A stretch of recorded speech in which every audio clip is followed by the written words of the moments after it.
All right. So let me pull up the share screen.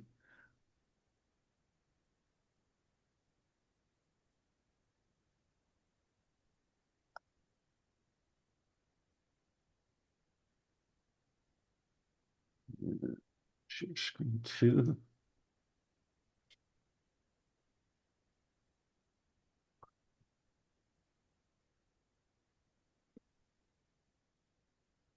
Okay, I'm just finish up my video interface here.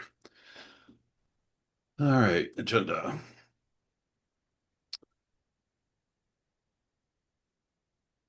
I think I'll use the PDF version. All right, so welcome everyone to the July 7th. This is a quarterly meeting that was originally scheduled for June, but with some scheduling issues, we postponed it to this month, which is just as well because we've got some more information than we had in June. So I'm Roger Rayle. I'm chair of CARD and chair of SI Residents for Safe Water. And this meeting is being recorded. We will post it on YouTube later. And want to welcome everybody who's participating. EPA is represented here by at least one person, maybe more than one. We can go through some of the introductions as we get through.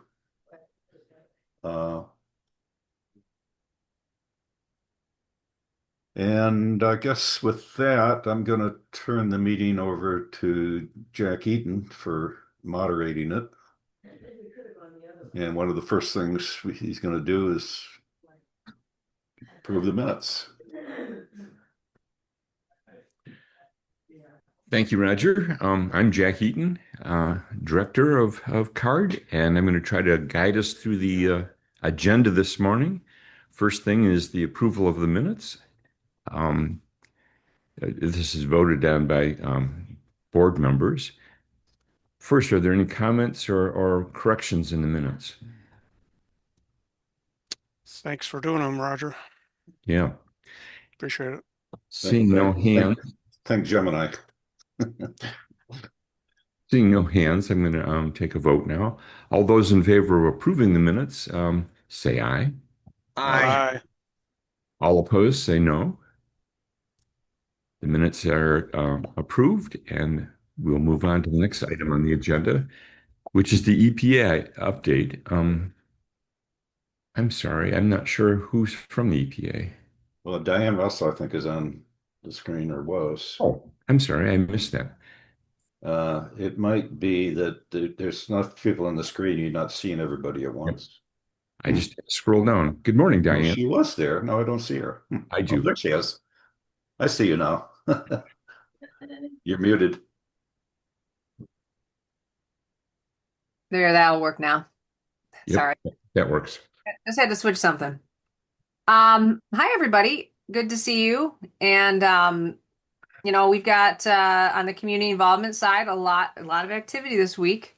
We are kicking off our community engagement interviews. And I'm gonna I have a link to the flyer if any of you haven't seen this yet. There's a series of meetings. Let me just get the link in the chat here. I can bring up the link too. Okay. That's great. So we have a series of meetings starting this week. Westgate Branch Library will be there tomorrow through Friday. We are scheduling meetings for about 30 to 60-minute interviews. And I don't currently know what the count is. I'm waiting to hear back from my contractor who's scheduling those. But yeah, so that's going to kick things off, and we're really excited to sit down with folks. There's also our online survey is live. So this is one of those tools that in case people just, they don't have time, or maybe sitting down isn't their idea of you know, of interest, we have a link to an online survey that covers the basics of those questions that we'll do in person. So I have that link also. I'll just put it in the chat as far as the online survey goes. So that is live as well.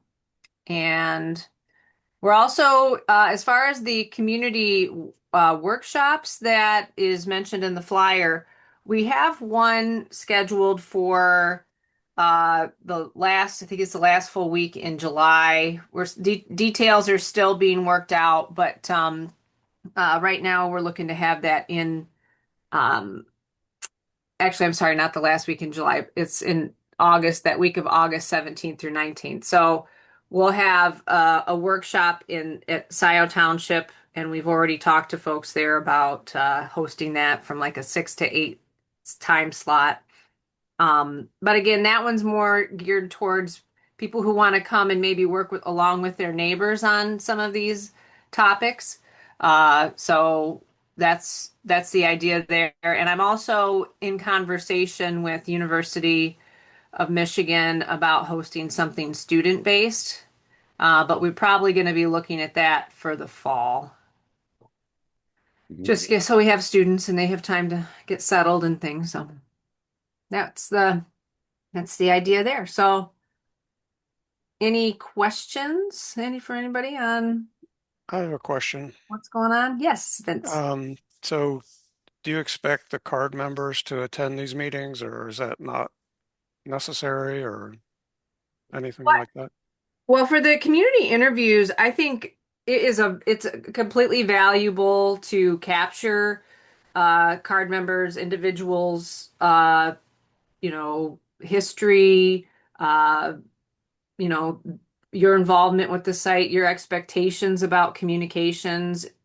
So I think whatever anyone in the card membership wants, however, whatever level they want to participate in when it comes to like either one-on-one interview and sit down with us and just have a great conversation, or the survey would be really valuable. I think what we're for the workshops, we're the actual workshops, probably capturing the card members' input in those venues probably isn't necessary.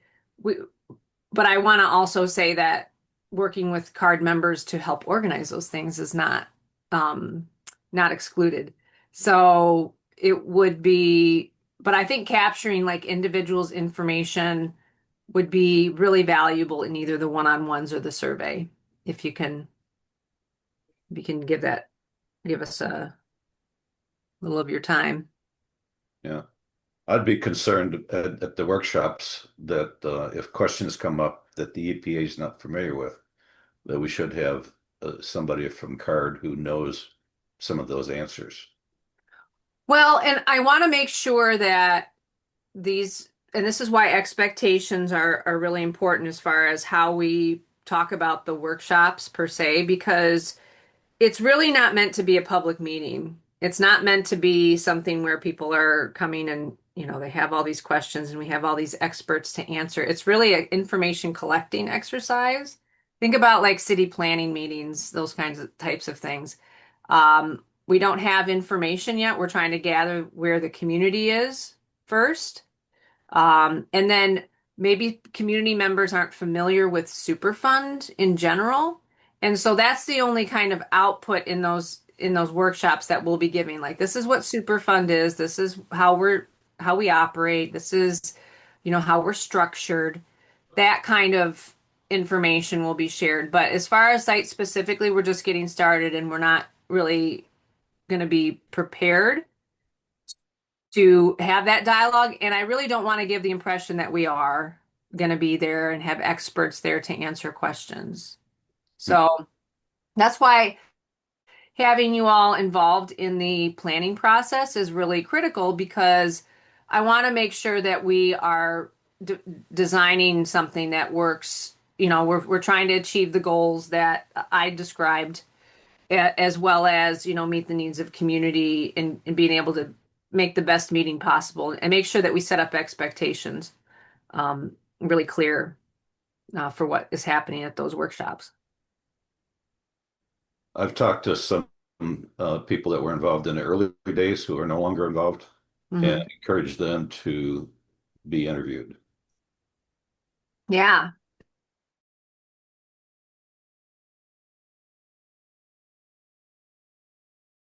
Talk to. So, if we need to reach out and connect with people, but please have them encourage them to your networks to reach out to us and schedule a meeting so we can really have these one-on-ones be highly productive and gather a lot of community-based information. That'll be critical for us to, have a successful project. I had a question. Are you going to try and interview some of the card members?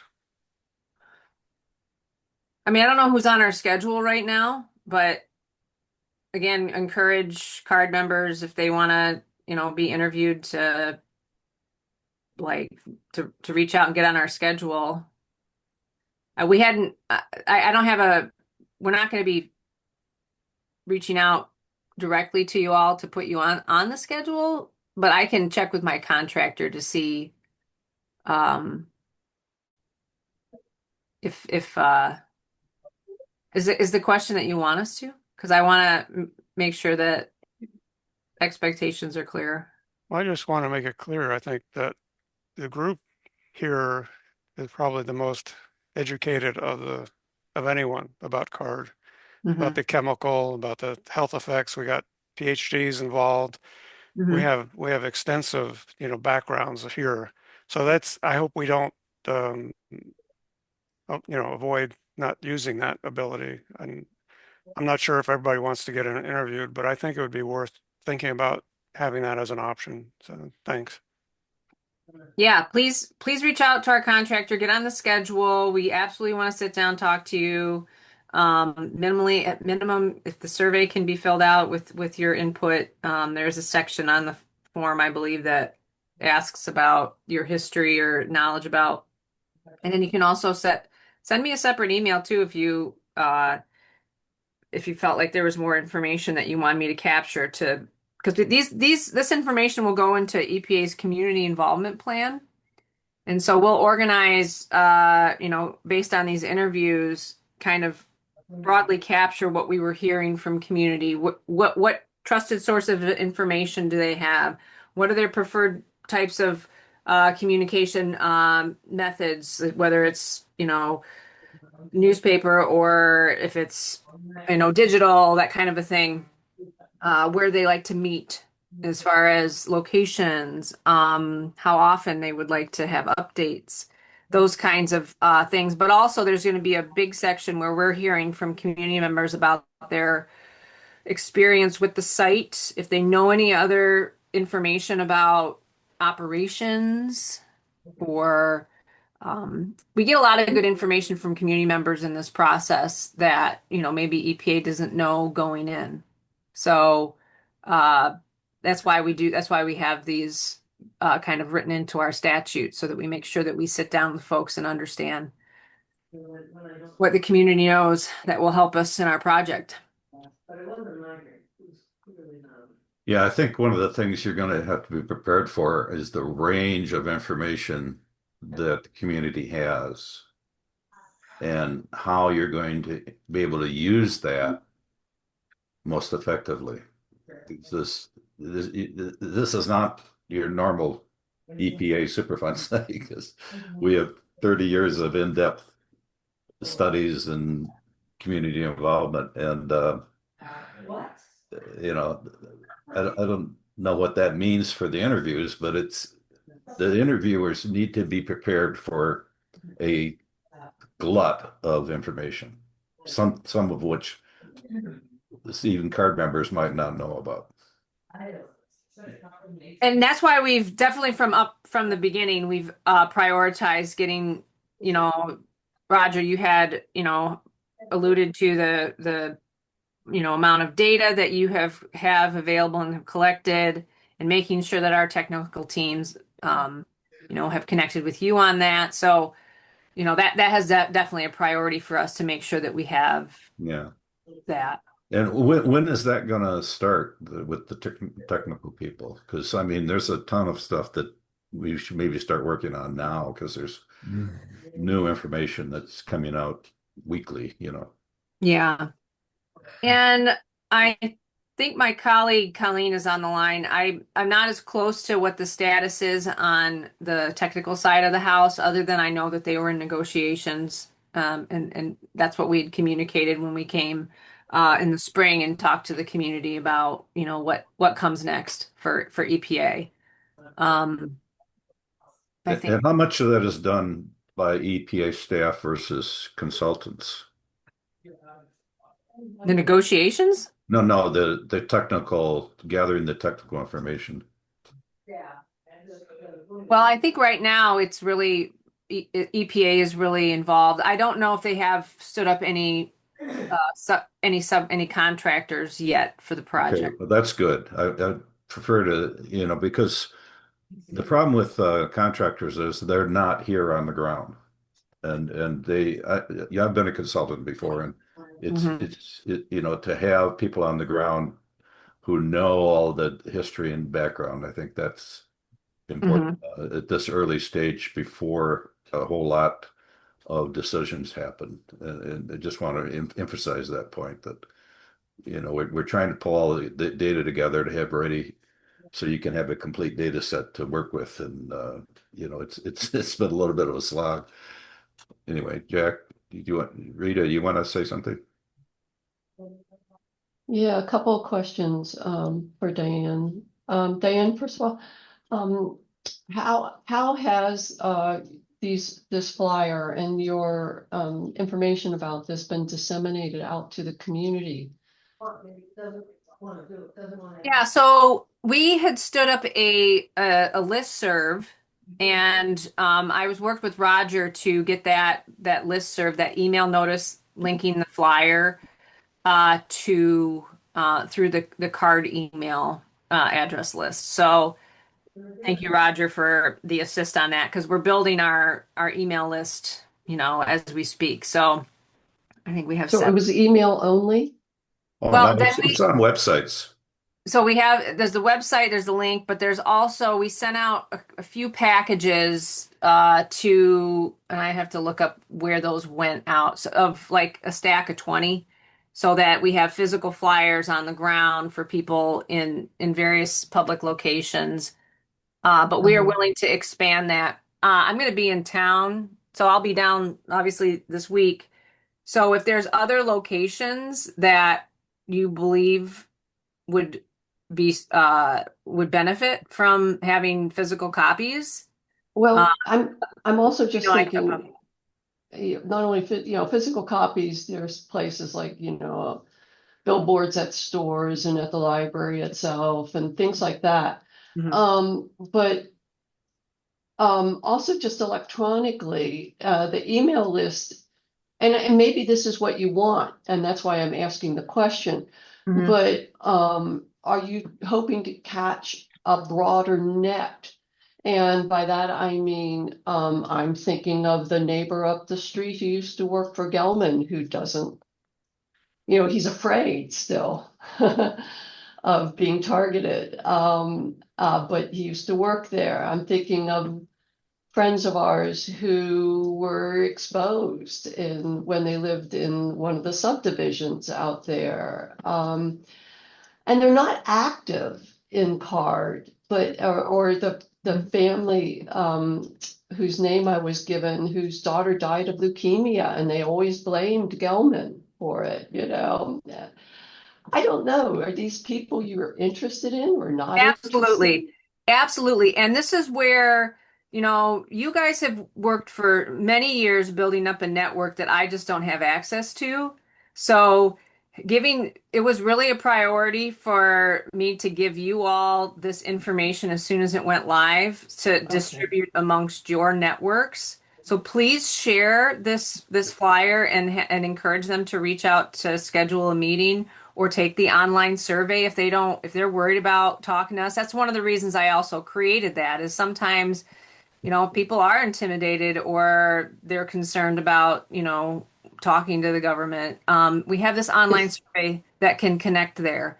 is So, is the online survey going to have confidentiality protection? well, I mean, I mean, for example, I mean, my neighbor's fear may or may not be realistic, but it's real to him, the one who sure. used to work for Gelman.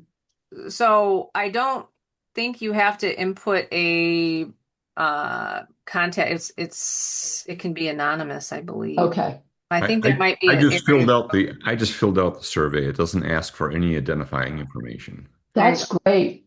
That's great. It's kind of too bad it doesn't say that on the flyer because Yeah. people would, Oh, certain people might be more interested in responding. For example, yeah, okay, so that's good. And the other thing is I am hardly a next door kind of oh, what would you call it? You know, Maven and User. or but yeah, I do watch it. But I haven't seen it on there. And so that kind of concerns me a little bit that it's just not maybe. Oh, and Eleanor Epperson is on the call, this meeting right now. And she is going to be reporting on this. Who are you? I don't know who she's reporting Michigan for Public. now. Is she still with Michigan Public? That's great. So anyway, so Michigan Public, which is our NPR radio station, so that will get that will broadcast out. So I think that's really good. And I was glad to learn about that. Because I was a little concerned that this is just sort of not getting the message out to a broader scope, and I wasn't clear if that was intentional or not. Sounds like you would like a broader net if you can get it. Yeah, that's really so typically when we do these interviews, we set it up, it's usually just one, right? So we have a week where we sit down and schedule with people over just 1 week in one location, for example. I knew we wanted to cast a big net. There was a lot of interest. There's a lot of community, knowledge here. So just off the bat, we created three plus a survey, Okay, plus great. the idea of having some workshops Yeah. so that we really have, gone to lengths to try to capture as many people as we can without leaving it too open-ended for, we'll have to close it off at some time. But I think we have a lot of support within our agency to make sure that we're as thorough as we possibly can be, Great. and that we do this through the rest of the summer and then into the fall. We're capturing this information. And if as we go along and we find, like we need to create more slots, or, we're getting feedback, we can adjust, and we can adaptively manage and create more or pivot where we need to. I think there's also a lot of interest I am hearing, especially when we were doing some of our planning sessions with members of CARD, about starting to really capture where we can start having public meetings to talk about some of the subjects. I think there's a lot of folks that are really eager to start doing that. And I think we'd like to probably either in the workshops or the one-on-ones, if any of you all have ideas for, a technical series of conversations on or topics that uh, would EPA should prioritize in coming to community talk about. Let's capture those. Let's talk about it, and I can bring that back to the team, and we can start talking about how we organize it. Thanks. I wonder if I could make a comment. With all this effort, I have to wonder if we are going to have a registry for health effects, as other communities have had, and were very effective at helping people recover from exposures. I think we do have quite a bit of exposures, just anecdotally. I mean, we have it percolating in near surface groundwater, with basements that are wet.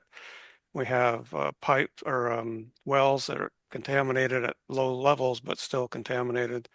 And we've been chastised, I think, in publications that Ann Arbor and the townships have not had a registry. That's pretty common. It's very effective normally. And I think it's something we should look at and consider having for our community. It's pretty standard fare. It's not outlandish at all. And I would imagine Gelman will pay, the cost to get that up and running and actually provide some funding to do the effort. I think the people of Ann Arbor and the townships do want to know what they're exposed to and what the effects might be. And I don't see that happening. I think a registry is really pretty standard. And I think it's really something that we should have done a long time ago and didn't happen. But now we can do it. We should be able to do it. I just hope, that comes around. So thanks. Yep, and this is before my time, so I don't know if that request had happened, over the last, if there's any health registry requests that went through EGLE to reach Michigan Department of Health and Human Services. Has that avenue ever been initiated? We've had some registries for Michigan, like PCB. But she means on this site. On this, Yeah. but I'm just, There are court cases relating to that. It But does happen in the state of Michigan. They do have registries, just to let you know. Not rocket science. Yeah, Diane, there's not, the closest thing I know of to a registry is Rogers Excel sheets that have addresses with some measurements of 1,4-dioxane at those addresses. And so it's been, have we made a request? We have made several requests. Could I say, did we make a request to EGLE for a registry? I would wager that it has been brought up at meetings. Could I point to a specific formal request? I cannot. I know that the lawsuit from the subdivision where people were drinking contaminated well water in their homes in the hundreds of parts per billion concentration, many of them, that they 20 something of those residents in that subdivision put a lawsuit against then Gelman Sciences, and they lost the lawsuit. And one of the main things they were asking for was for health monitoring. And I think that maybe that put a real damper on, a lot of that. But I think what Vince is asking for is, I had tried when I was at the University of Michigan, I had tried, and even after I retired, to get people interested in studying for health effects.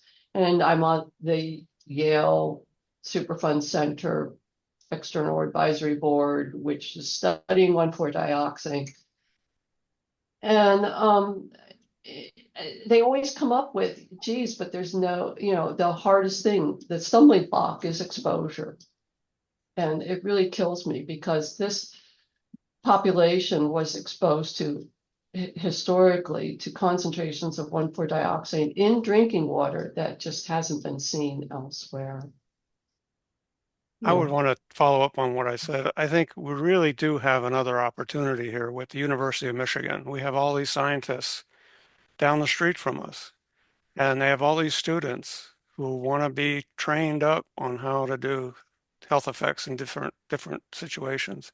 So we could tap But they into also want to graduate. I know. Well, we all want to graduate. So it can't be an impossible mission. It can't be. It could go on for a long time. That's what's going to happen. I hope that this expands beyond just what's happening today and tomorrow. That it goes for many years, trying to calculate, what exposures happened and what the effects are. well, those of us who live in the path of the plume, like me, don't want to have let the plume go and then study the health effects and find out 60 years later you should have done something about it. We want to do something about it now to keep the dioxin from spreading more. Then you don't have to worry about the health effects.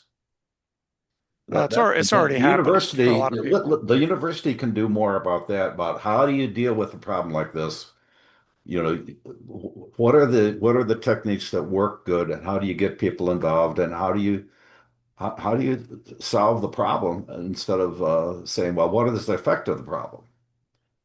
We know that dioxin is 10 times more dangerous than previously thought when it was, when the standard was 3 parts per billion. And Michigan's standard is still 7.2, even after tightening it from 85, which was, 25 times higher. And the one of the things I'm hoping we can do with the EPA is get those standards tightened so that, we don't have, well, I'll be talking about this in my chair update later, but what's happening here is actually something I warned about back in 93. And I'll cover that in my chair update. Rita. So, Roger, I appreciate your concern, and but I think the point is the EPA and others can chew gum and walk at the same time. So doing an exposure registry would not in any way get in the way of protecting people from future exposures, and the health exposures effects aren't going to happen simultaneously with exposures. You're talking about cancer as the major health effect of concern, which takes many years to develop, which is why like radon. Historical exposures can still be informative for study if we can identify the population of exposed people. And I think there are ways it can be done. But anyway, I wouldn't say we shouldn't be in competition for EPA's attention on this. Is that I think it's a good point. The state of Michigan, when we had the polybrominated biphenyl fire retardant contamination, I don't know, Diane, if you're familiar with that. I am the CIC for that site. Yes, I am. Okay, great. Because at the time it was described as the world's worst environmental contamination. And yeah, we outdone ourselves since then. But the state of Michigan did set up the registry under Harold Humphreys, and who worked for the state. And then when Harold Humphreys went to MSU, Michigan State University, then the registry was transferred to him. And then when Harold Humphreys retired, the registry was transferred to a woman whose name I keep forgetting, who works at Emory, but she's easy to find. But she's made a whole career out of. She's really outdone everybody before her in terms of really effectively associating health effects with the exposures. Anyway, so that's the one I'm most familiar with in Michigan. And I know that there are lots of sites, and there are plenty of Superfund sites where people are exposed. And the agencies have not made it part of their priority, it seems, to make registries of exposed persons. But boy, that is what's really needed, because it's health effects that really makes the action happen. I think it really gets the attention when people say people are dying of liver cancer because of this exposures. Well, that people sit up and notice. But when people say, well, these wells are being exposed and the models show, and people kind of get lost in that more. So anyway, that's my 2 cents, and I'll stop. Thanks. Okay, it's my job to try to keep us on time. So Diane, does this suffice as a request for a registry? Well, actually, that usually starts with the state agency, and I believe they have a connection with ATSDR, which is the federal side that works on those types of issues. EPA and Superfund, it's more on the technical and the hazardous waste cleanup side, versus having anything in the statute related to what you guys are talking about here. But that's why we work so closely with our other agencies that are tasked with these types of things and looking at that. So my experience is that request goes first through the state. So the state health department probably be the first thing. Okay. First stop. And so did you have anything more that you wanted to bring to us? we will try to share the questionnaire notices so you can get more interest. And I appreciate you for bringing that to us. Yeah, I would like to know from as chair of CARD how many people have responded, to kind of track whether our word is getting out, whether we have to do more outreach for these community interviews. Is that possible that we can kind of track how many people are being interviewed? I mean, I can share as it comes. Like, I can tell you how many people we interviewed, and because Well, some, I want like the plans. I don't want to have you sitting in a empty room, oh, when if you need we want to fill up the time slots that have allocated. for sure. Like I said, I'm waiting to hear back to my contractor to see like what the schedule looks like Okay. already. I mean, we've got openings. We've got openings this week. So if you know anyone who wants to, set up a sign at the library this week, I think we've got some times. Okay. Okay, thank you. George is here. I didn't hear you, Roger. What? The next item. Okay. Thank you. Georgia, do you have anything to share with us? No, I don't really, except that the congressman will probably be attending some of the listening sessions. Diane, I can't exactly remember what they're called, like the bigger group sessions that are being planned at the township hall and then later on campus. She plans to be a part of that too, just to listen and learn. But there's nothing further that I have to report to the group. Well, as always, convey our appreciation to the Congresswoman. I don't think the EPA would be here if it wasn't for her. So thank you much. Let's see. I don't see Dan here, so I think we're going to move on. So, Chris, feel free to take over. Great. Thanks, Jack. Good morning, everyone. Excuse me. Just a couple updates here as it indicates here in the agenda. We have updated our Gelman web application that allows people to sort of see what has happened over the last year, what the current extent of the plume. I just dropped a link in the chat, and it looks like Roger's bringing it up here. Not much has changed this year. Things have extended a little bit in that down gradient area thanks to the monitoring wells that EGLE added in the 2025 calendar year.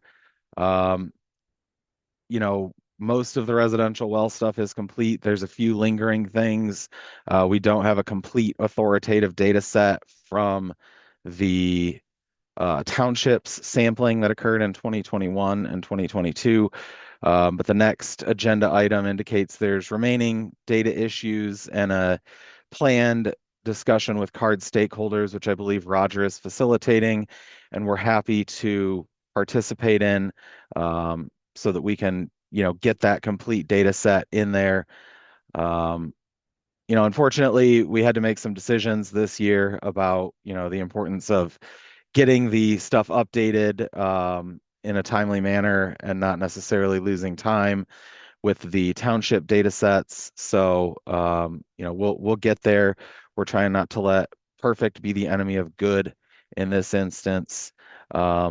Thank you to Roger for your, eagle-eyed attention to some of the smaller errors like the mislocation of that 495 Wagner. We've got the people working on that. And yeah, like I said, that it's updated. It goes through the end of calendar year 2025. Hopefully it'll be a little bit quicker for 2026 in the next 6 months, while we're waiting for the remainder of the 2026 data. I'm going to be having some discussions with our contractor, Manic Smith Group, that does those updates to the database, the Rockworks model, and the web application to, determine what we can do to sort of streamline that process.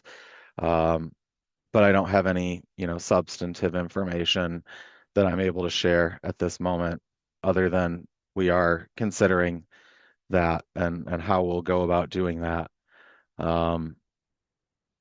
As some of you know, we completed our residential well sampling for 2026. The raw lab reports are present on EGLE's RIDE database. I know that Roger and some others have been pulling some of those down. We did get some new detections. Jenny from the health department reported that she counted 16 new detections, but that's absolutely to be expected in this scenario where we've expanded our search area, based on other wells that have had positive results. And we lowered our detection limit in 2025. So now we're detecting down to 0.2 parts per billion as opposed to 0.5 parts per billion. So some of those very low numbers are now being detected and registered. But like I said, that's definitely to be expected. Our takeaways from the sort of bulk look at the entire data set is that some of the numbers have gone up. However, we caution against over-interpreting those numbers. There's analytical uncertainty. There are, some effects from like weather and what's going on with the hydrogeology. These are not necessarily monitoring wells, so that also creates some uncertainty.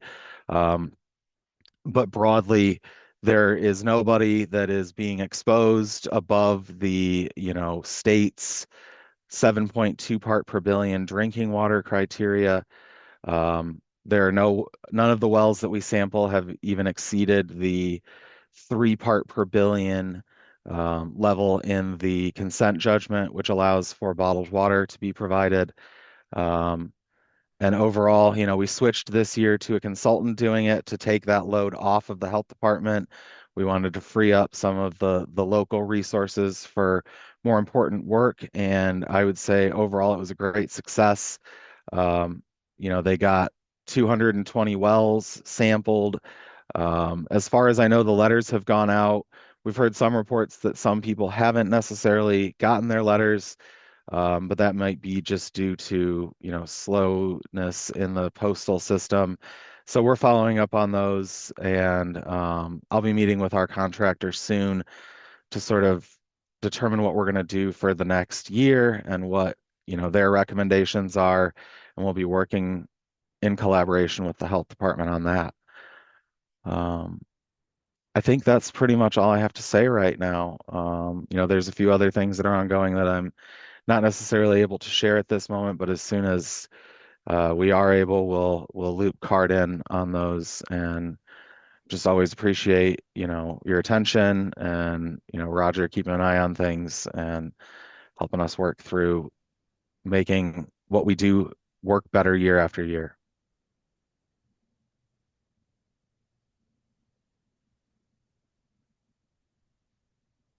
Do I get any questions today or? I have a question. Jack, you're Yes, sir. muted. Oh,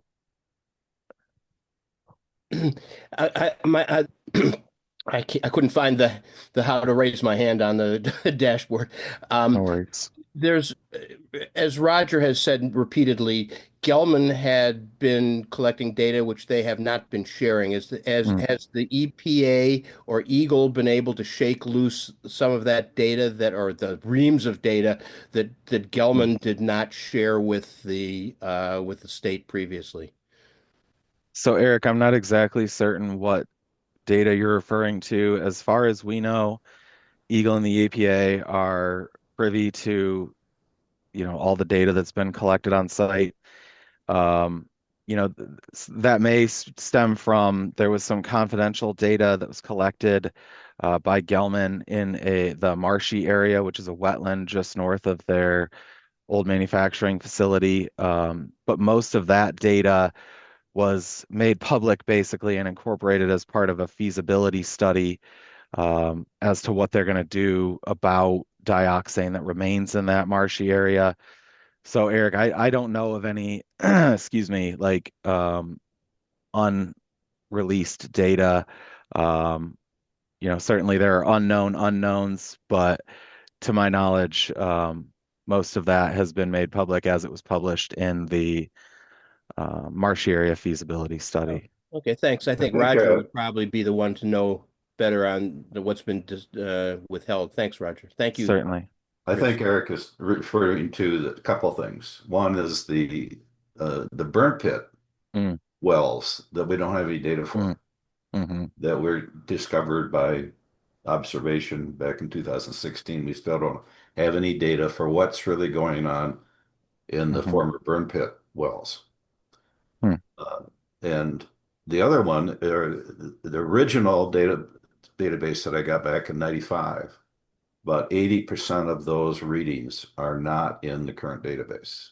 Hmm. And some of those are wells that are now being hit here.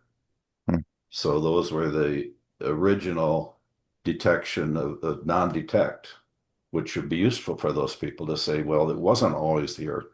We have, hmm this old data, but it just doesn't happen to be in the current database. And a lot of that was Department of Health's own data that Gelman put into their database. But then when it got years later, it got converted to share with DEQ, DNR, MDEQ.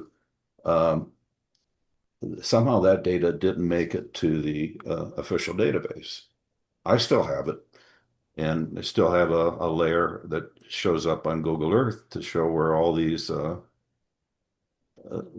data is. And I think, to ignore data that was captured by the state on the state's database is kind of important.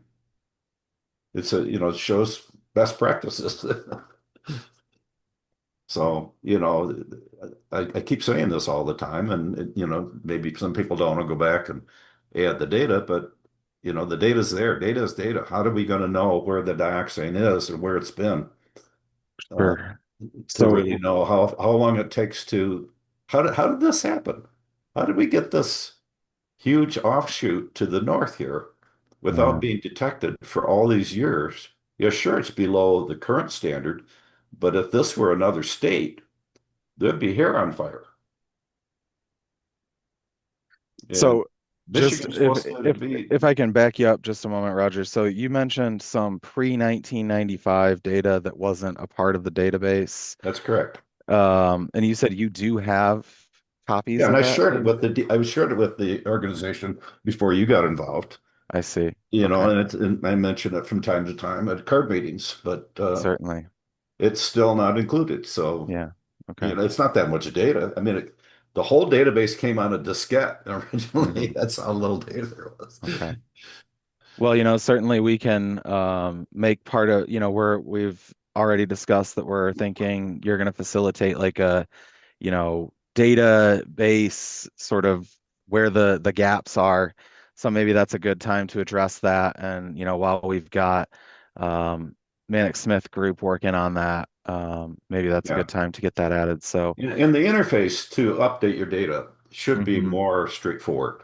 To have Yeah. to rely on consultants to do the updating means that the design of the system wasn't it's set up to have Well, consultants do a lot of the work, and I think that's something that maybe needs to be streamlined, but I haven't seen what that interface really is, so I don't know. Well, this year I asked it used to be me or Dan Hamill in the past that would do updating the database, but as sort of priorities change and responsibilities accumulate, this year I kind of just decided that I needed the consultant to handle that. But like I said, we do have sort of an open dialogue going with them about streamlining that process even further. Yeah. So, And I'd be that is glad in the to works, advise because I've done this for 40 years in of different course. situations. So, as a user and a homeowner who's well is in the pathway, I have some interest in this.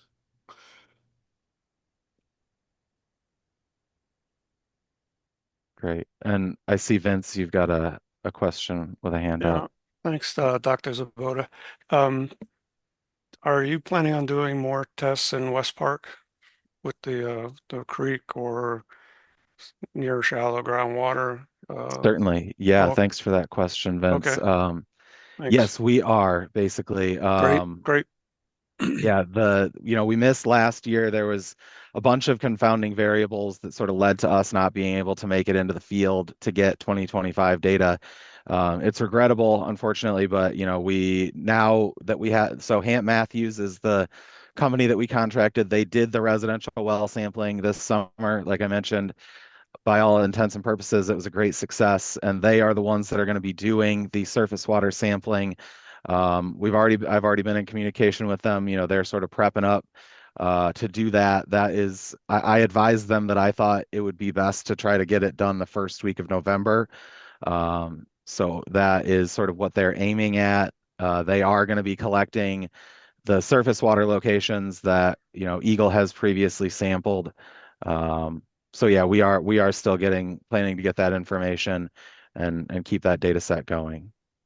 Well, great. That's great to hear that. I do think, people are very concerned about their wet basements, after Dr. Bob Mhm. Bailey's work and publication with Rita, um, having an international journal Yes. publishing that and accepting it, which is significant. So Mhm. I think it's important that we stay on top of this. And there's a lot of wet basements in Ann Mhm. Arbor. I mean, we got Fountain Street, we got Bath Street, we got Mhm. tons of streets named after water for a reason.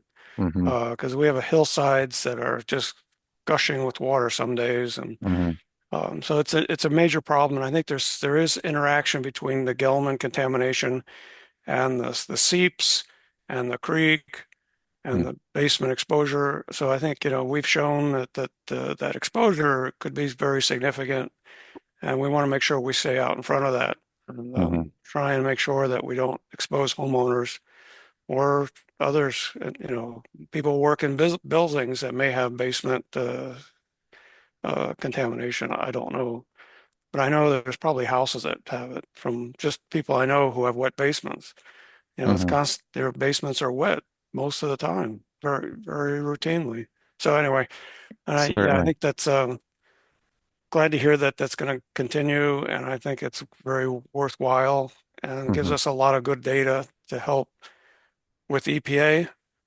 Mhm. Now that EPA is involved, I think we can step up to the effort more, and hopefully they'll be interested in trying to protect homeowners from getting exposed based on Bob Bailey's effort. I think he did a great job for us, and he didn't get paid, but he Mhm. did a lot of work and he did a lot of great work. So I'm just so glad that we had him uh, on the team, and I can't imagine other people doing what he did. So it's just hard work he did, and appreciate it. Thanks much.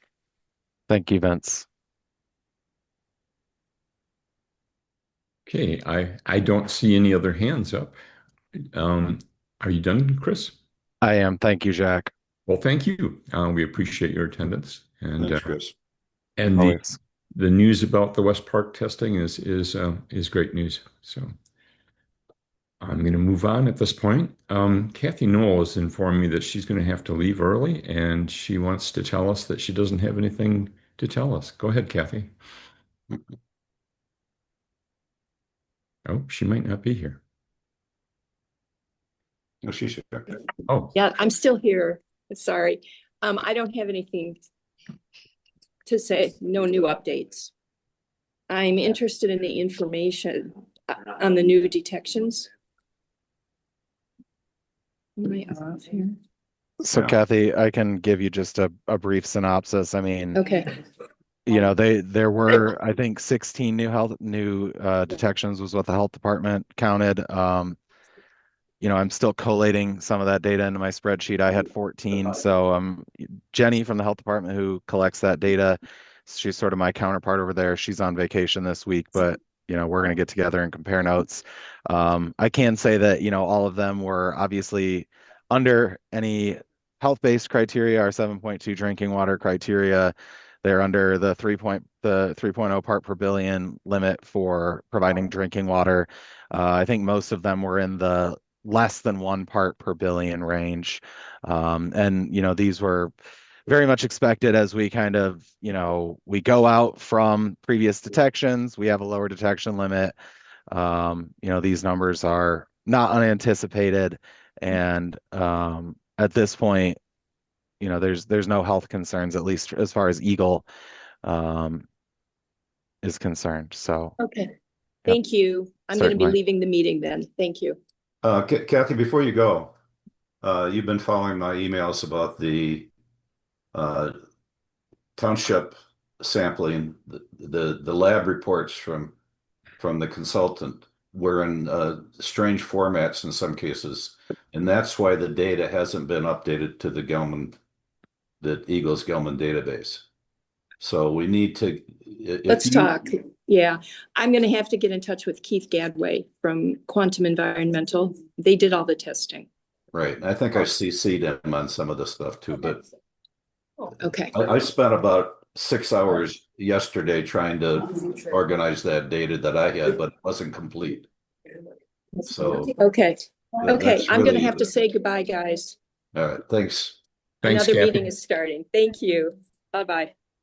Vince, you can put your hand down unless you've got something more to say. And Eric? Yeah, I had one more question. Maybe Chris or the EPA person can answer this. The remediation process has been very limited. Is there an expectation that once EPA gets involved in the remediation process, that this will actually slow the spread of the plume or toward the river and everywhere else it's spreading? I think I'll let the EPA address that one.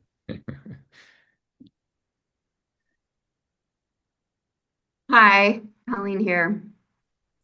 I think you're asking a larger picture of what the purpose of getting Gelman to the table. I mean, what we can say is that we're still in negotiations with Gelman, and that we are continuing to meet with them frequently and often about the work that they're going to do. So yeah, I mean, ultimately one of the goals would be to slow that migration, but I think we can speak at great lengths about our next steps once we have a better idea of the work that's going to be performed. Thank you.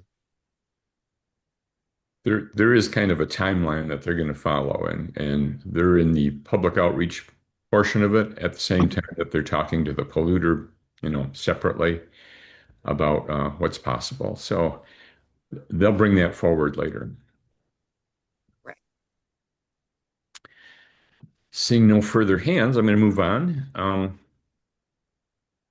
Is there someone from the county that would like to update us?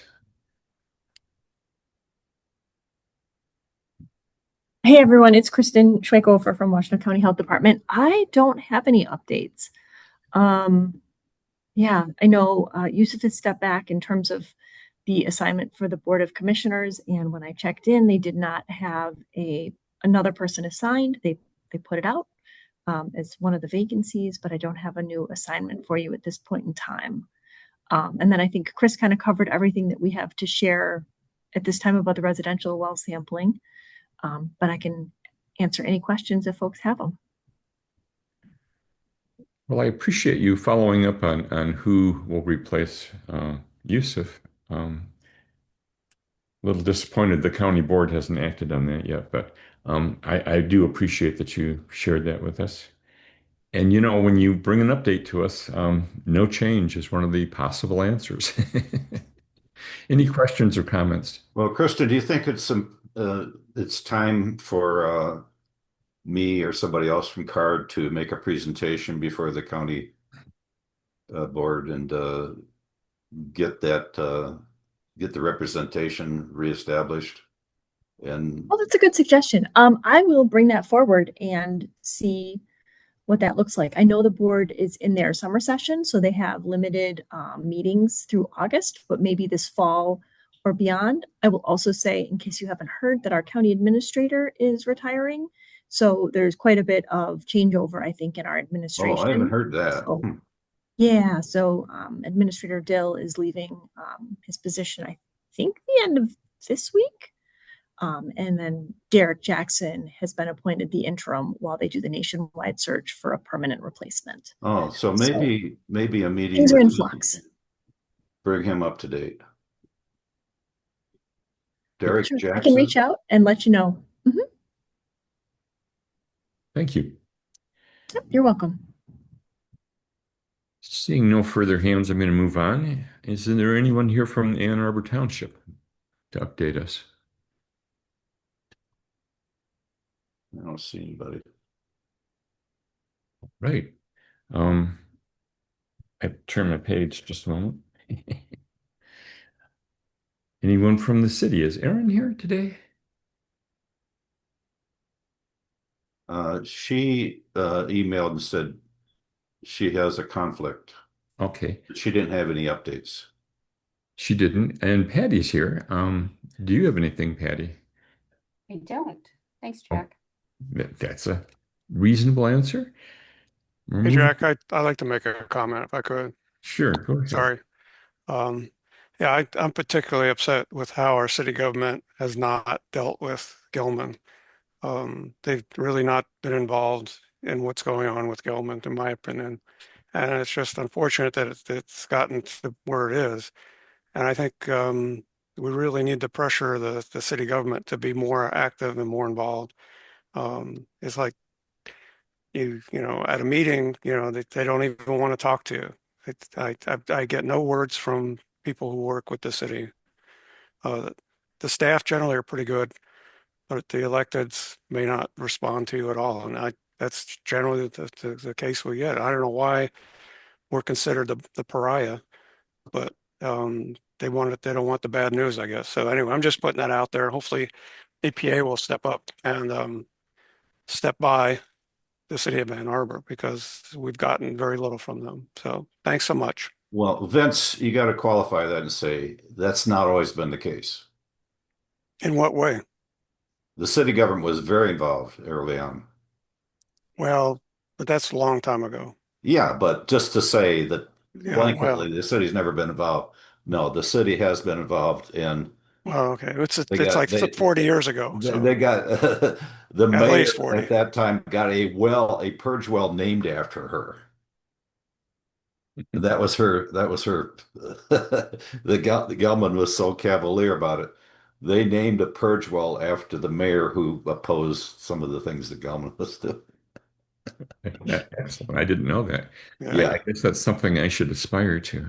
Yeah, I mean, those are the kind of tidbits that you can't make up.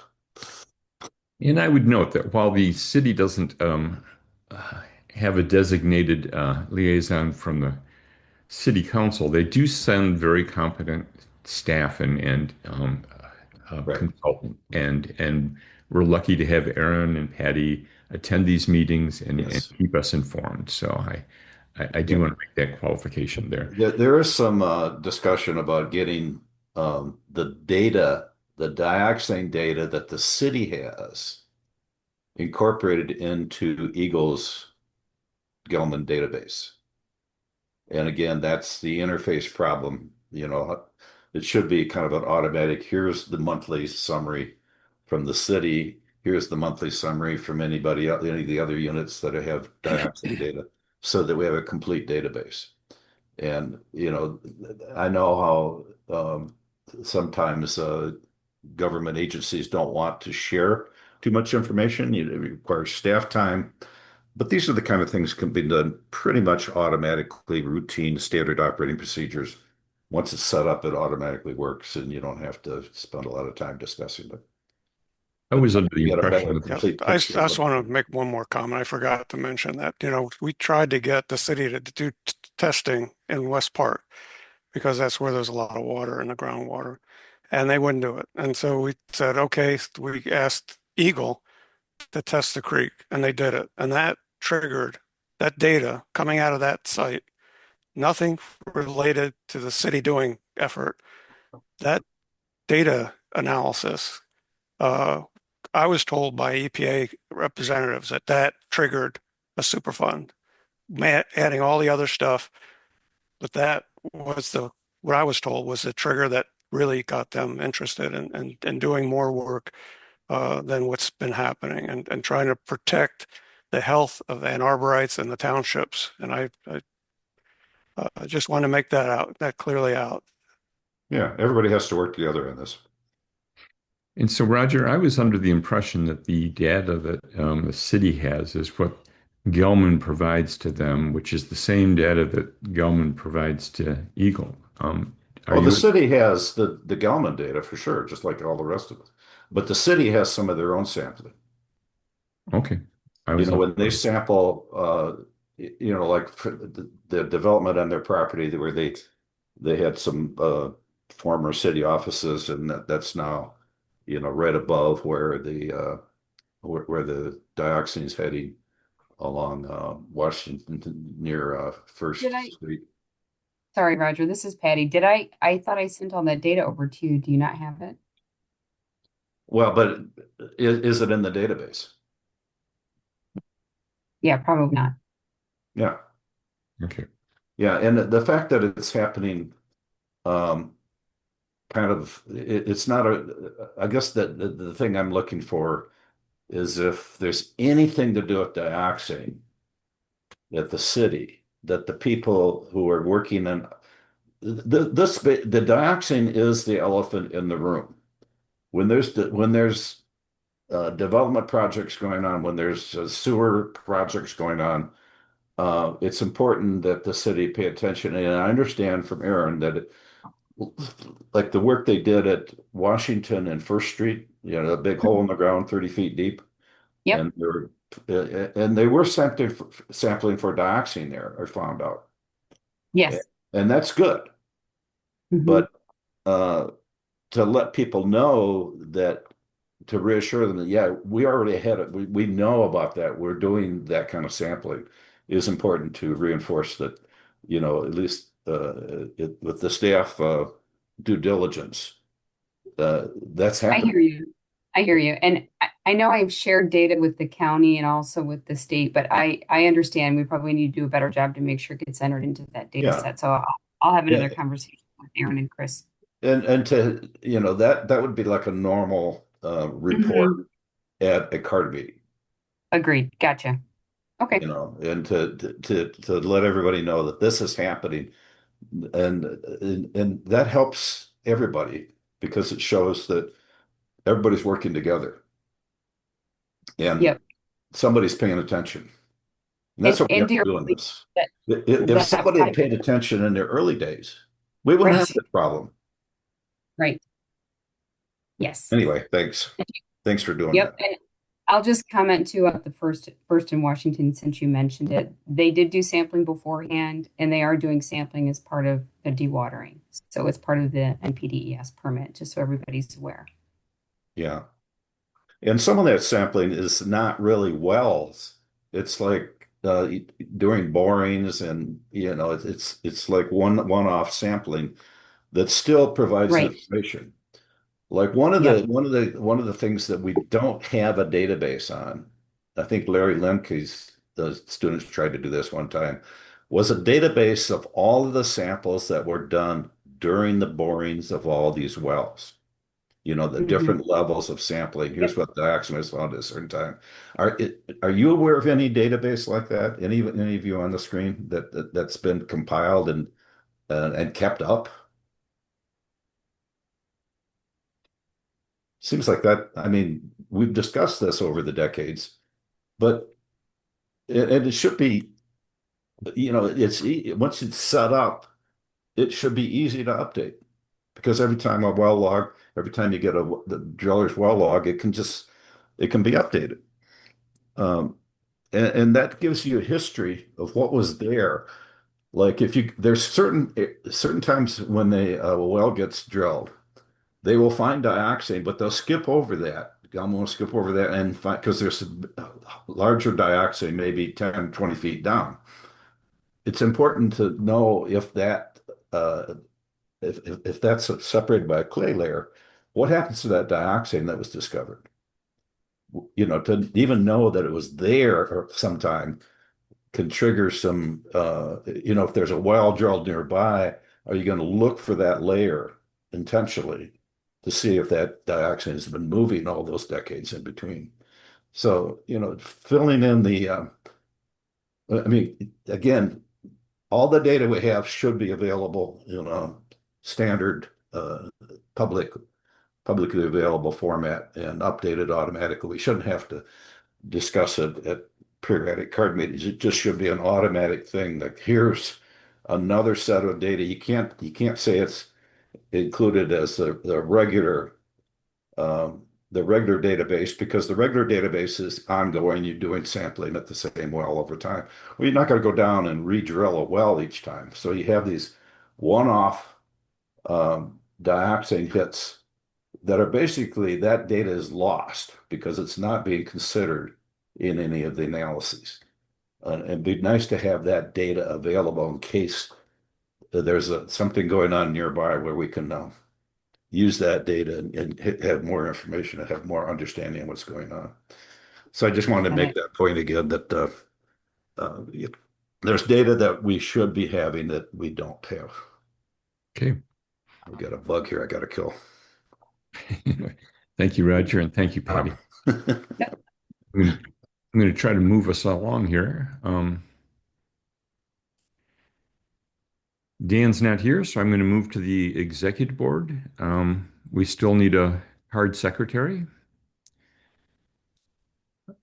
Oh, I thought that Eric was raising his hand to volunteer.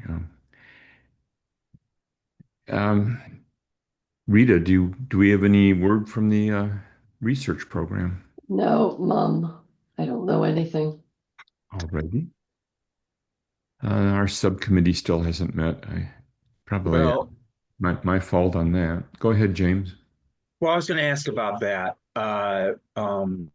Jack, you want to take the lead, or do you want me to set that up? And how do we move forward in light of the current US EPA situation? Why don't we maybe even stay after this meeting and have that discussion? I think someone needs to do a synopsis of the history of that. Okay. Why don't we talk to you after the meeting if there's time? I do need to rush to pretty soon afterwards. So. Okay. And the next item on the agenda is the polluter pays bill, which I imagine hasn't gone anywhere. I had a question for Rita. Oh, go ahead. And just as the garbage truck comes by our home, I'm outdoors. I have no further information. Okay. So yeah, Rita in the past has worked with Dr. Vasilou at Yale, and I'm curious as to if there's going to be any opportunity to get Yale back involved with our situation there. He's an expert on 1,4-dioxane, and he's got a staff that, at least before the money got cut off by Trump. But I just curious if there any chance that they would ever get involved with this contamination. Thanks. Are you asking me? Yeah, just you're as knowledgeable as anybody. Okay, let's be quick. The answer is, who knows? It would be lovely if they would. I have tried lobbying them. They don't answer my emails, except Barb Messai sometimes answers them, the administrator. They don't have a lot of money. That's not true. The budget, all the centers in the NIEHS were cut 50%, including theirs. So, I don't think we're completely off the radar. They haven't kicked me off their external advisory board, but the external advisory board also hasn't met. So I think we can just kind of leave that. Would there be any opportunity to get involved in this Who knows? fund in Michigan? Well, that might bring them some funding. You're mute, Rita. I'm sorry, they are funded by the NIEHS, not by Superfund. They are funded by the NIEHS with Superfund dollars, which is why there's this tension between the EPA and the NIEHS over these Superfund research program centers. So I think we just should put it to bed for now. All right, I'm going to move on at this point. James says there is nothing going forward on the polluter pays bill. Are there any other issues the executive board wants to raise? Seeing no hands, I'm going to turn it over to Roger for his update. All right, I'll go through this pretty quickly.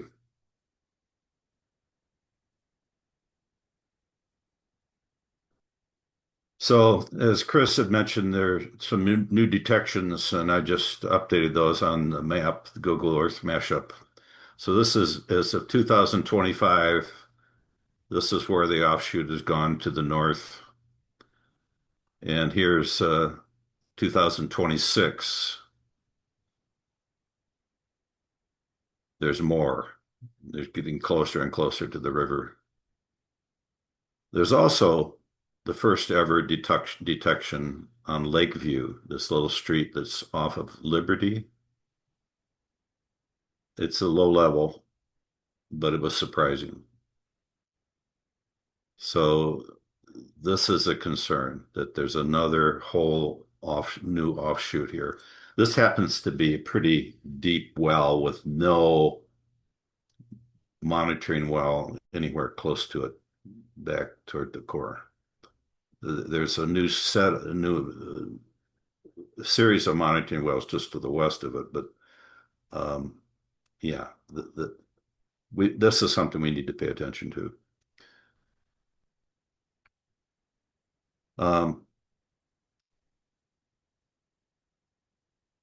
So this is a little more details on that. The closest monitoring well before this, there was a new one put in recently, but this was the closest one at that elevation was on back towards the plume area here, just near one of the Gelman buildings.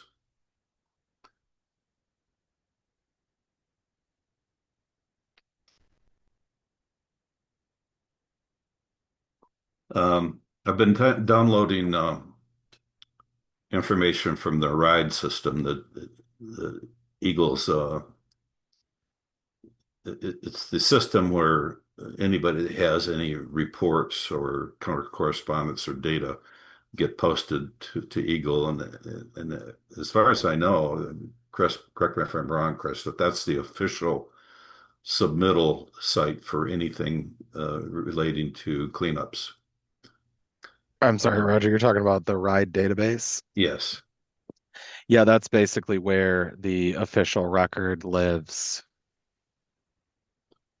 And there's been some issues of downloading because there's some glitches. If there's two file names in the same set that you want to download, it failed, and that's a bug in the system, the way it was set up. But it made it hard to download whole sets of files. It would be nice if we could get a one-time export of the whole history that's on the ride system for the Gelman site, so that we wouldn't have to try to download everything piecemeal.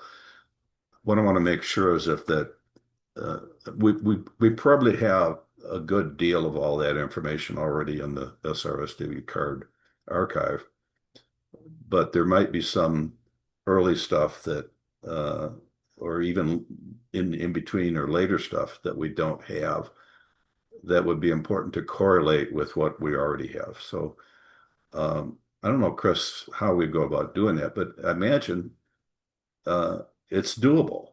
I mean, you back it up, the system gets backed up somehow from your internal data people. See if we can get a one-time download of the whole ride database for Gelman, just the Gelman 81000018. Do you think is anybody ever asked for something like that, to your knowledge? I think besides no, I don't believe so. Certainly I can interface with those people, but Yeah, I don't work that much with, the nuts and bolts behind the scenes of the ride And maybe I have to database. talk to Phil Roos to get that to happen because it's certainly not There something be a normal procedure. It's got to like a one-time special export, and then we could keep up with it. there would probably be people down the chain that we might want to communicate before we escalate it to the director's office. Certainly, we can talk about that maybe offline. Yeah, because I think that's a one-time thing that is certainly doable. It and maybe Josh, you want to weigh in on Yeah, that? I mean, the ride's just a portal. All the electronic documents are stored in what's called Content Manager, which is a separate database. When somebody does a FOIA for a site, that's where all the data comes from. It comes from our separate database called Content Manager, which again just links to Ride, links to the back end of Ride, and puts it out there public facing, so people don't have to do FOIAs. So we don't even have to go through Ride to get all the documents. We have them in our Content Manager database. And then, if you do a FOIA, then it's uploaded to the electronic FOIA system, which then you can get them from there. But I don't know how big, the file or files would be to export them from Content Manager and transport them to somebody. But we can look into that. I'll ask. So, Well, it'll fit on a disk drive. possibly. I can assure you that. Possibly. Yeah, I mean, absolutely. terrible of, yeah. So, data. I mean, we're in the age of big data. I We know. can handle big data now. So, This is not like reams and reams of storerooms of paper that we used to have to deal with. no. All right. Anyway, in the ride, one of the things that happened that had caught my eye was one of the downloads mentioned the first force majeure that by Gelman in many years. They used to do this all the time when they had a problem with they didn't really want to have to deal something. They would declare force majeure saying, we don't have to do this because this happened and we didn't have any control over it. So this latest force majeure is one of the routine things that happens from time to time is that one of the purge well screens had broken and there was stones and gravel in it. So they had to shut down the purge well and they didn't want to be fined for not keeping up their 200 gallon per minute purging. So they declared a force majeure for, I think it was going to be like a month. And so this has already happened. It got noticed. And now I think, I didn't see anything in the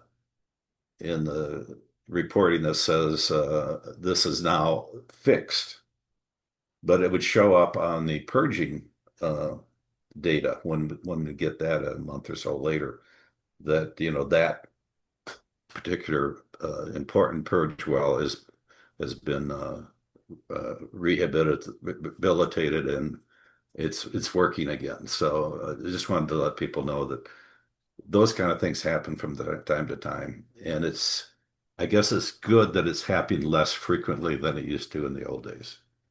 So that was something I noticed. It just may happen to look through the ride download. In the old days, we used to get monthly reports of anything like this before EGLE, the EGLE's predecessor. We would get there are 5 or 6 the local governments, a citizen in the city, citizen in the township would get a monthly packet of here's all the communications that were important enough to share. And that all went away in the 2013 year or something like that. So now if we want to find out something like force majeures or any other disputes that happen, we have to do outreach. We have to go and look for. And I don't expect that's to change because, again, it takes staff time to do this. But just to let people know and let the EPA know, we have a ton of information of the details that was happening in decision-wise for many decades. And then just kind of dried up because we're not hearing the data, the month-to-month communications between the regulator and the company. Not that we can do anything about it, but it's, public knowledge is diminished from what it was in the old days. And we have to, if we are on the ground in the pathway of this contamination, we have to go searching for it more now than we used to, just to let people know that change has been made. And not that it's, not that I'm complaining that much, because I still had to take that and read through it every month. But it was information to know what was going on. And not everybody's going to want to look through that. It's a lot of that stuff takes time, but to have an understanding of the site, and I guess it was good. It was good for the state people who had to put it together, because they had to look through it all and say which is important enough to share with the public. And we're not getting that kind of review now to say what, of all the stuff you do in your daily work, what should be shared with the public. There's not like this automatic monthly submittal. So we have to try to glean some of that out and ask questions at meetings like this. And sometimes it'll be 3 or 4 months old before we learn about it. So we have no input to any decision making that might have been going on, either leading up to something or, sometimes now it's decisions after the fact, and we can't do much about it, where we could have maybe helped with a decision. So I don't know whether we want to, think of some way we can bring some of that back. Maybe, I don't know. It's a lot of burden to put on the staff, I know, but the staff can't do everything. We find some details that staff needs to know about before something bad happens from something outside of your control that we discovered.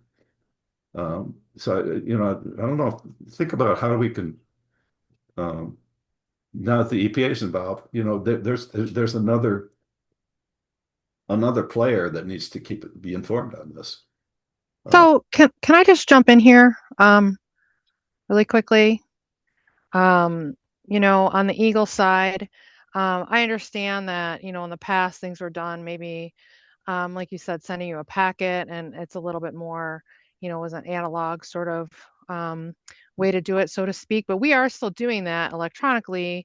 Chris, as the project manager, is reviewing the documents and he's submitting them to our data management folks, who then put the information onto Content Manager, as Josh explained, which is then linked to RIDE to be publicly available. And that's how we manage every site that we have in the district and throughout RRD. So we are still going through that process. Oh, it's just good. electronic now. Maybe so we just need to a review sort of of clarify that. Is there, maybe we need a quick little workshop to review that for the card members that want to participate in that. So I don't know that, and I mean, I guess Josh, this is more you, but I don't know that we need people weighing in on what is a record and what is not a record. We have a policy and procedure that we follow for that. Well, not that, but Right, there's we can give content out a there. workshop on how to be a MI login and be a RIDE user and get in there and search for the documents and search for the records that. Joshua, your mic is it's not as clear as it could be. Oh, sorry, I took my headphones off. The transcript are going to have trouble deciphering some of what you're saying.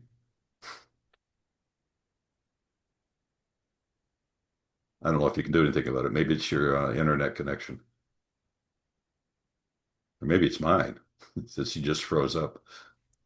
Yeah, no, sorry, I took my headphones off. Is that better? Yeah, go ahead and say something else.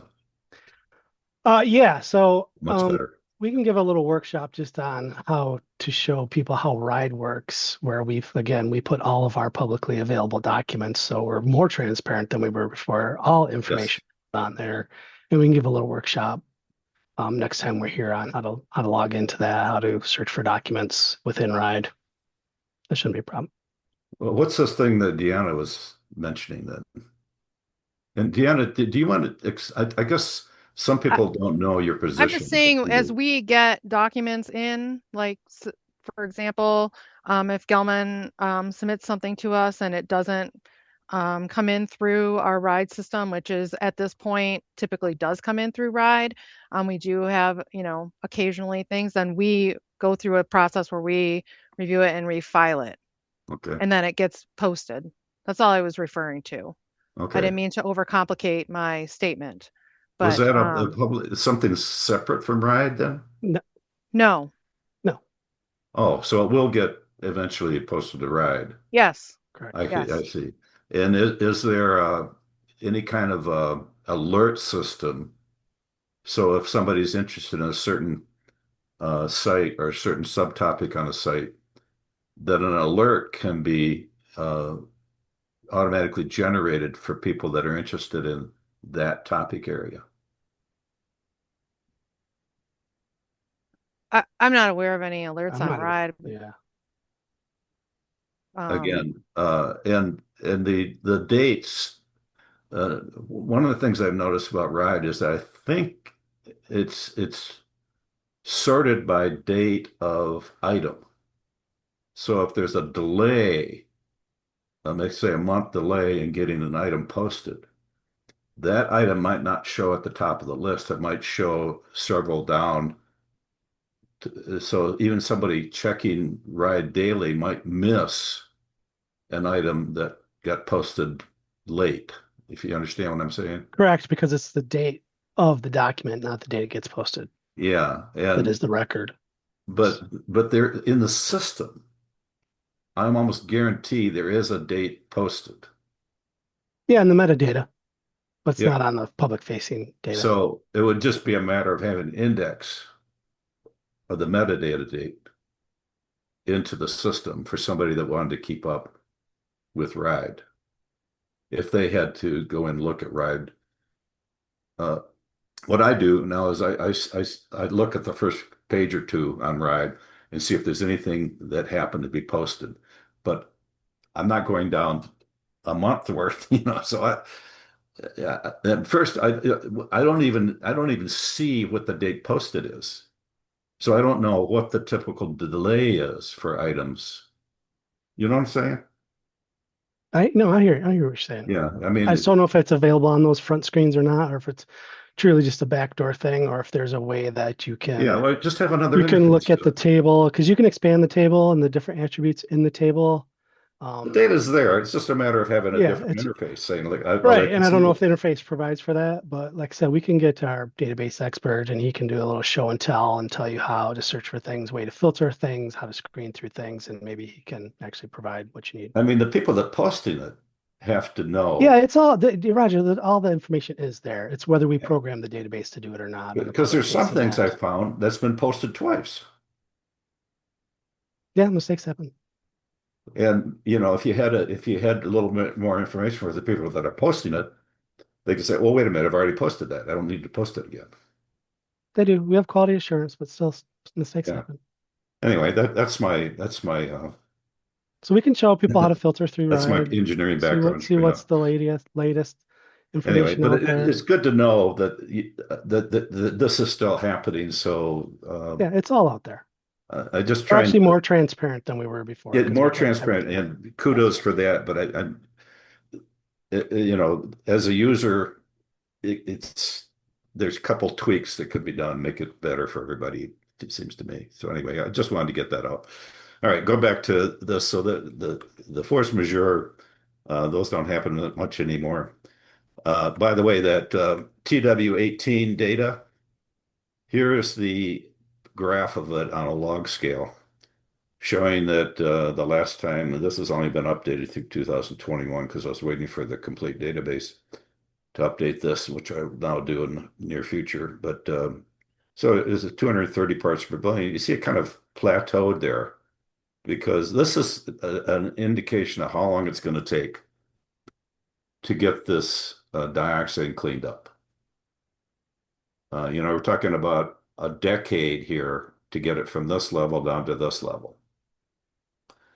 So how long is it going to take to get down to 7.2 or 3.5 or 0.35? We're talking about centuries or at least many decades. And if we look at all of the purge wells, kind of the same thing's happening. And these are purge wells. These aren't just the monitoring wells. These are the actual dioxane being taken out of the ground. And some of these went down quickly for a while, and then they kind of plateaued out because you're bringing in dioxane from a little farther away, so it's going to plateau out. But that means there's a lot of dioxane left. And I mentioned this earlier today, that in 1993 at a meeting, I said, when the plume looked like this 1992 plume that Gelman made with the various hits at that time, I said, there's enough dioxane in that plume to contaminate about 3 townships at the cleanup standard back then. Some of these concentrations are really high. Well, I can still say that, 30 years later. It's enough dioxane left to contaminate several townships. And the sad thing is,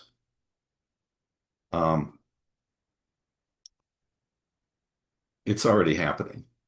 I said back in 95, when Michigan loosened the cleanup standards in order to allow cleanup of urban brownfields.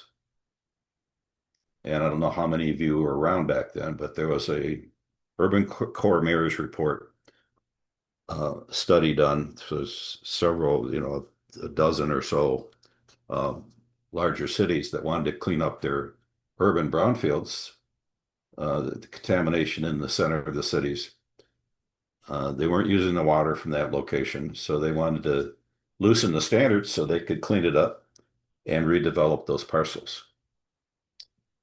And the legislature, in their wisdom,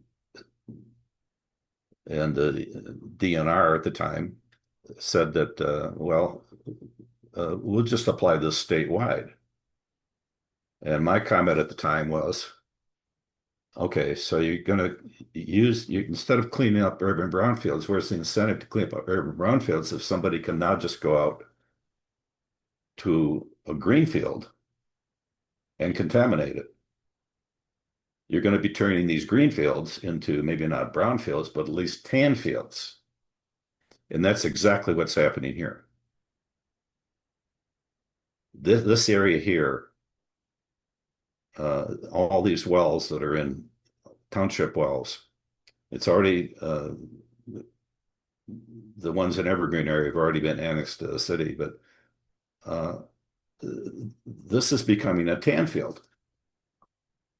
This is dioxane from Gelman that's contaminating our waters of the state.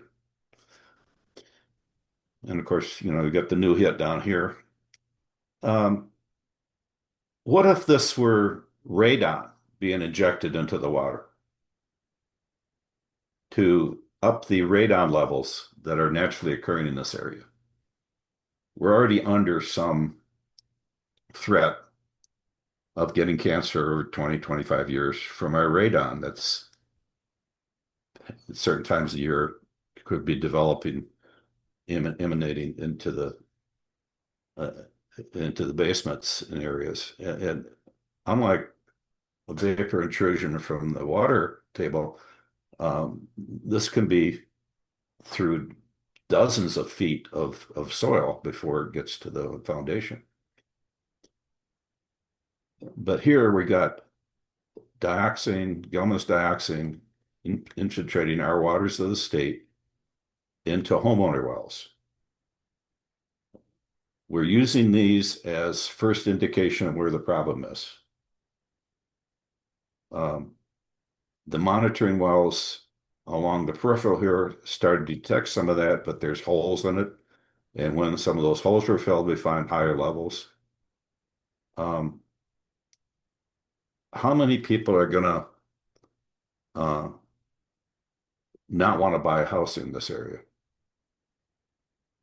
because of this? Now, Chris said, well, these levels tend to be increasing a little bit, but we got to look at it over time to know for sure.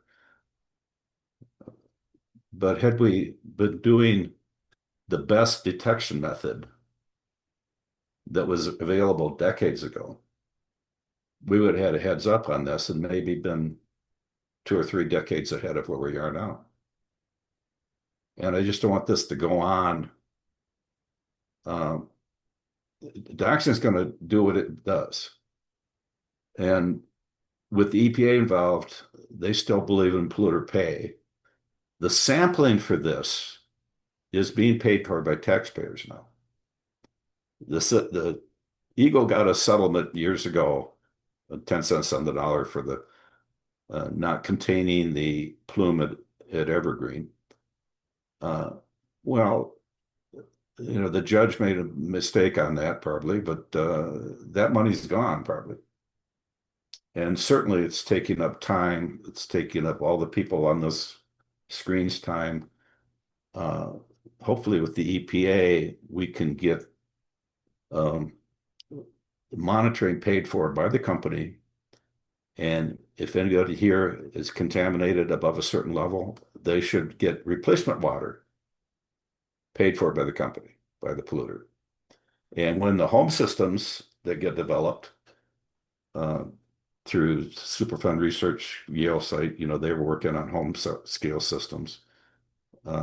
When that finally becomes available, those home scale systems become available, those should be provided to homeowners that want it at no cost to the homeowner. That should be paid for by the company so that people here can drink water without dioxin. And you know, this should not have happened. It happened. Now what do we do about it? We got to do our best and make this right. So we talked about the Gelman online map, and it's really good that it was updated through 2025, and there's some nice features I like about it. And Chris has already mentioned that you know, these couple of things that were relating to that the Scioto Township and Ann Arbor Township sampling is not in the database, and that has something to do with the way we're missing some of the sample reports, the official sample reports, and some of those were in different format and they're not easily used. But that gets back to the EGLE should have a standard input format for any data that's not coming straight from the company. They should have an easy way to update this stuff without having to wait years to get it into the database.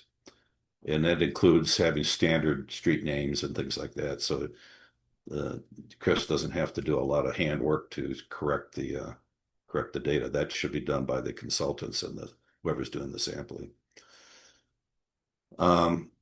It's good that Chris mentioned that about 2022, I think the database, the Gelman database had some several well locations that were not located correctly. Like they would be across the street from where so they went through and as my understanding that they did some resurveying. There were 109 wells from the two databases when I compared them that the locations change, some of them by 100 to 200 feet. So this is good that they're actually showing where these are happening. The better data is always good. It took a long time for it to happen, but and the card, we at CARD were pointing this out for years, so it finally happened. That's good. Gelman might be getting the feedback. But that also shows that more eyes on the data helps. And as I mentioned, and Chris already knows about this. So this is the latest EGLE Gelman database. And there's a location here that I said, what is that? And there's one down here. So what I did, I can actually go to that here and show you what that looks like. Back to my, I have to interrupt this. Go to the Gelman database. So,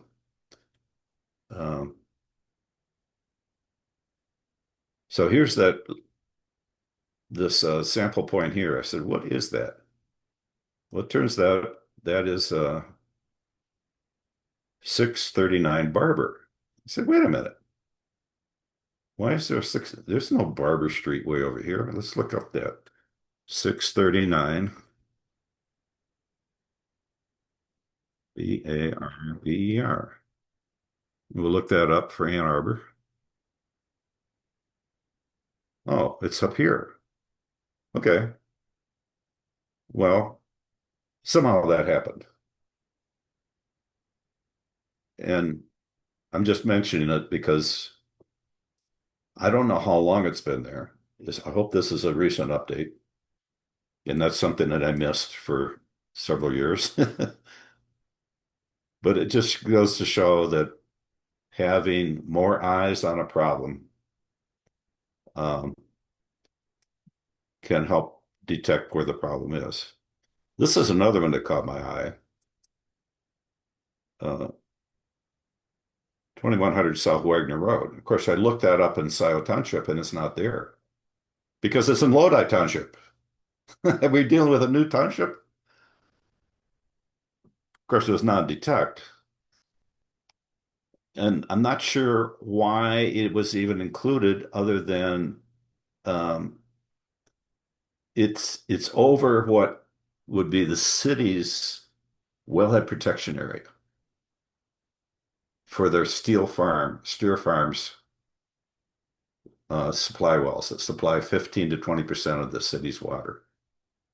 So maybe this was related to checking to see if anything is getting into the wellhead protection area. And I could pull that up on Google Earth to show that that's an issue. That I know there's a development going in nearby, down a little ways from this that Lodi Township is dealing with because there's a big development that's going to use on-site sewage treatment, and it's going to dispose of it in a drain right over this major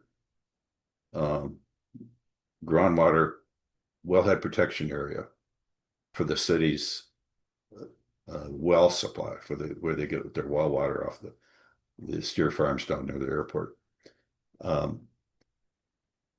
So there's a lot of things that relate. I mean, we got to protect the water supplies, and we got to not just from the getting into the river, but we certainly don't want the city's steer farm wells to be contaminated, and that's why the wellhead protection program is supposed to protect. So can a small township like Lodi influence the developer enough to make sure that the developer didn't even, on their very detailed plans for this site, they failed to depict that there's a major city wellhead protection program right over that site, and they didn't take it into account in their development. And can a small township like Lodi do what they need to do to help protect the city of Ann Arbor's water supply? and there are also the wells nearby. Anyway, that was all related to finding, something on this map that needed to be paid attention to. So I think that's pretty much it. I will do the slideshow again and jump back to where I left off. So this is took care of those 2 locations. We talked about the community interviews. There's going to be a U of M outreach that we're doing. And one of the things that I want to have help with is reviewing the SRSW and CARD archives to pass along to the EPA. And part of this is getting that RIDE export, a one-time batch export, so we can see if there's anything in there that's not already in our SRSW and CARD archive.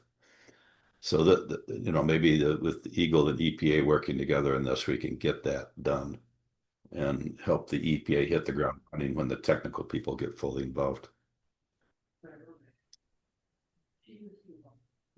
So that's it. Any questions?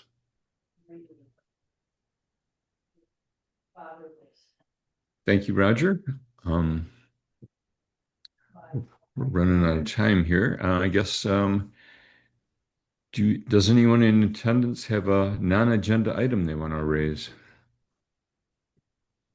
Just want to thank you, Roger, for bringing up the Lodi Township issue. That's important.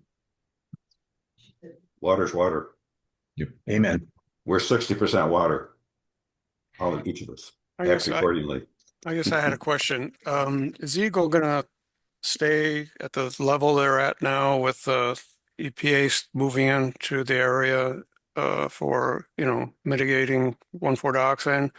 Is that going to be pushed off to EPA, or is EGLE still going to be involved in the effort? Yeah, EGLE has to implement the state consent judgment until such a time there's what's called a record of decision on a EPA remedy, and then they would negotiate a separate consent order with Gelman at that time to implement whatever decision that is. But that's years away. I mean, right now they're in negotiations, like EPA said, for some interim actions, and then to start the remedial investigation feasibility study process of CERCLA before they can get to risk assessment and remedy selection. So yes, EGLE and Chris specifically will be implementing the state consent order for several more years. Yeah. Do you have experience with this happening at any other sites in Michigan? With respect to handing it off from state oversight to, not necessarily under a consent order, but we've been through the CERCLA process. So how do you think this one's going to work versus those other ones? Is it going to be easier, harder, more time? I can't predict. Like you said, when it's starting from scratch, there's a lot of data when they go through the remedial investigation process. Obviously, they'll look for data gaps and try to fill those in on all that stuff. But like you said, Roger, there's a lot more information on this site than usually when we do a startup of a CERCLA process or fund site. So, but it's still gonna take some time. And as far as I know, Gelman hasn't challenged the EPA listing. Correct. Not that I'm aware of, and I'm also aware of that. I believe the time frame for that appeal has passed. Okay. That's good news. How long is it going to take to get actual, effectiveness on this site, as opposed to just, analyzing it? When's the cleanup going to start? Oh, come on, Vince. You can't answer that. Well, give us a guess. Give us a guess. I'd appreciate Not going that. to.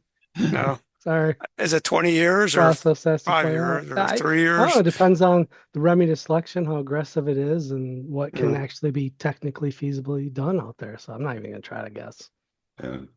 Yep. Well, okay. When you find out, let me know. No, I appreciate your EGLE's effort. I really do appreciate it. Thanks. Sure. Yeah, Plan on living a long time, Vince. Yep. Well, I am. Hey, I don't drink beer anymore. Oh, that's sad to hear. That's just simply sad to hear. That is all right, Jack. With this dark thought in mind, we're going to conclude the meeting. Our next meeting is August 4th at 6 p.m. I look forward to seeing all of you. Thanks for coming. Appreciate it. Thanks, everyone. Farewell. I hope to get this meeting shortened up, but we hadn't had a quarterly meeting for 4 months, so this was There's a lot of information too. full length time, and I think it's important that we have so much good representation from the EPA and from the state on this, and some of the other stakeholders need to get more involved too. So thanks everybody for being here. Thank you. Have a So, good day. Yeah, I'm thank going to you. stay on. I'm going to have an interview. I'm going to stop the video, the recording, and Eleanor is going to interview me for something. So Well, once everybody else leaves, I'll be talking to her separately. Well, before Jack signs off, how do you want to follow up? Do we need, what are our next steps here in terms of the MS4 very quickly? I have like 2 or 3 minutes and I got to get out of here. Why don't we agree on a point in time where we jump on a Zoom meeting for half an hour and decide what it is that we should be doing? Well, we need a summary of what's been happening. And where would Somebody that needs to do a summary of that, and I don't have the time to do it. Yeah. Okay. Do you want to hold off till maybe discuss this in August then? Find somebody to do the summary of All right. all the archives. It'd be good. It'd be a good student project. Yes, it would. Kathy has in the past recruited interns for political purposes from the U of M. Maybe she has some insight into getting us an intern. It just seems like some student would want a project to work on. Here we have a perfect intergovernmental, the different agencies involved with conflicting procedures and rules, and it affects the outcome. All right. All righty. I'm going to sign off. Good to see you all. So am I. Thanks, Jack. Thanks, Roger, for a great meeting. Thanks, Jack, for keeping us on time. Thanks, Roger. Where's my stop recording?